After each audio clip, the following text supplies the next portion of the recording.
नमस्कार दोस्तों, स्वागत है आपका मेरे YouTube चैनल पर। तो दोस्तों आज हम पढ़ेंगे क्लास 11th का पोइट्री का लेसन 5, जिसका नाम है फादर टू सन, जिसके जो पोएट हैं है कि एलिजाबेथ जेनिंग्स। ये इस पोएम के पोएट हैं, यानी पोएटिस कवित्री भी हैं। तो आज हम इसको पढ़ेंगे सेंट्रल आइडिया, जो कि हमने आप देख सकते हैं बोर्ड में पहले से रिटन कर रखा है। तो चलिए वीडियो के अंत तक बने रहिए और इस सेंट्रल आइडिया को हम विस्तार रूप से समझेंगे व जानेंगे। तो कृपया वीडियो के अंत तक जरूर बने रहिए। चलिए शुरुआत करते हैं। आप देख सकते हैं क्लास 11th का अपना लेसन 5 का है फादर टू सन, यानी पिता और पुत्र के बारे। जो पोएट है वो है एलिजाबेथ जेनिंग्स, जो इसके पोएट हैं। हेडिंग हमारी है सेंट्रल आइडिया, जिसका जो हिंदी अर्थ होता है वो होता है कि केंद्रीय विचार। तो आज इसको हम समझेंगे। तो चलिए शुरुआत करते हैं कि a poem from father to son is about loneliness. A father shares and wants to be closer to his son.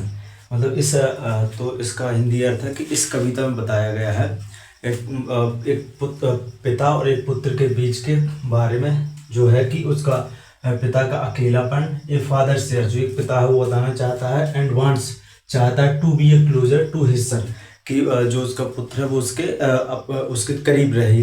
पिता चाहता है, यानी पुत्र और पिता के बीच का एक संबंध दर्शाया जा रहा है इस कविता में।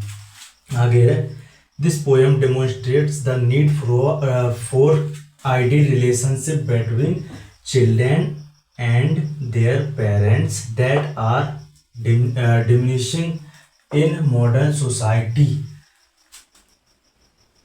Due to the generation gap.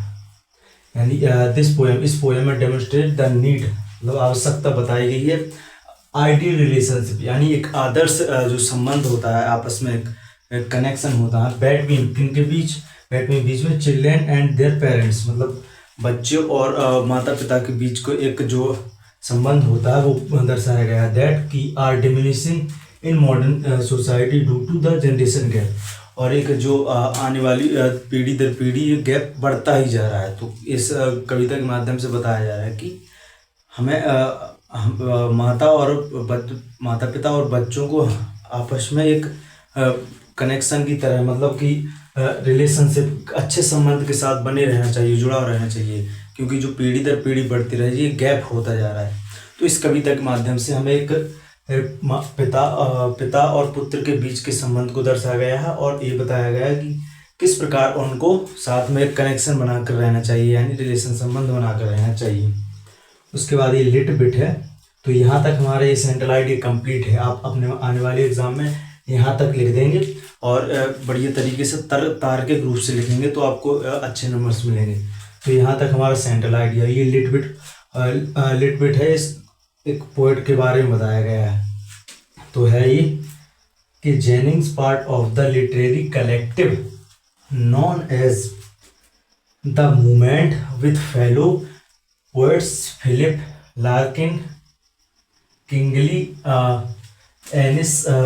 Amiss and more. The group believed that are poetry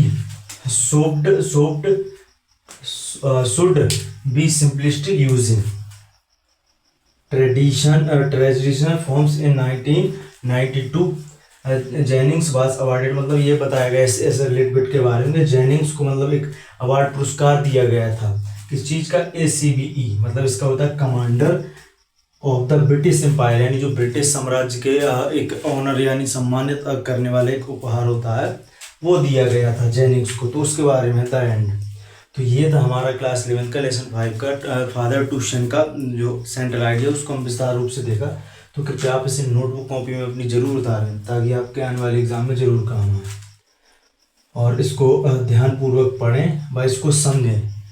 और इसी के साथ वीडियो को हम यहीं समाप्त करते हैं। तो वीडियो अगर पसंद आई तो कृपया लाइक और चैनल को सब्सक्राइब जरूर करें। इसी के साथ मिलते हैं नेक्स्ट वीडियो में। तब तक के लिए जय हिंद, जय भारत।